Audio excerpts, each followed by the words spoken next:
It's the battle of the giants as the new Audi Q7 goes head to head with the Volvo XC90 to see which is the better family 4x4. Both of these beasts boast 7 seats and all-wheel drive, and both place an emphasis on luxury over sporty handling. Let's start by looking at space, and Audi goes first. Now all these middle row seats slide like so, and to get into the back I drop that one, pull this lever here, and what that does is get the seat right out of the way, so it's actually nice and easy to climb in. Then I just pull this seat back into place, lift the backrest back up. Now, in its current configuration, I haven't got much legroom, but I could ask the person in front to slide forwards. Headroom is okay, I'm 5'11", it's just about all right. The two biggest problems, my hip point is quite a long way below my knees, so that's going to get a bit uncomfortable after a while. And the other is that, surprisingly, there's no USB charging points back here for phones and the like. Space in the 3 individual rear seats is impressive, with easily enough room for 3 adults. Of course, this being an Audi, where it really shines is in the quality of the dash.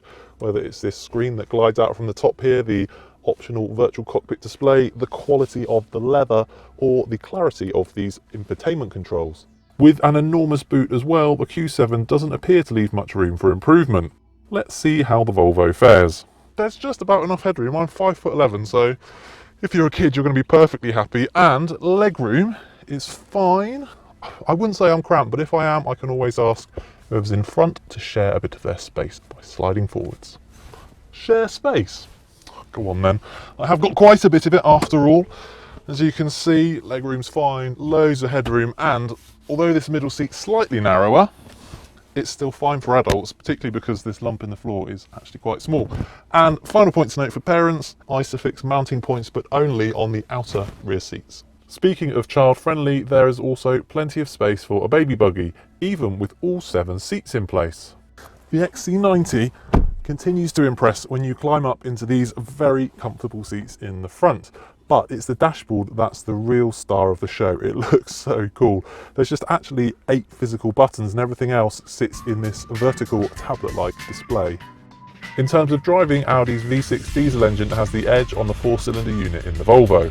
And while it's fair to say that neither car is exciting to drive, both feel very secure, with lots of grip, responsive steering and a soft suspension quality that makes long journeys something to savour.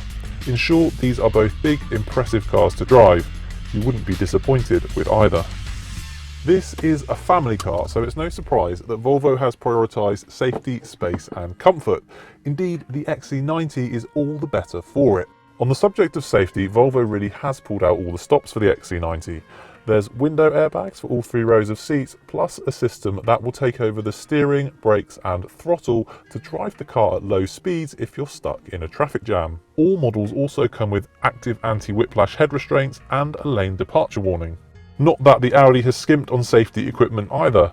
6 of the 7 seats are fitted with Isofix, and like the Volvo, there's a traffic jam assist system that will accelerate, brake and steer the car at low speeds.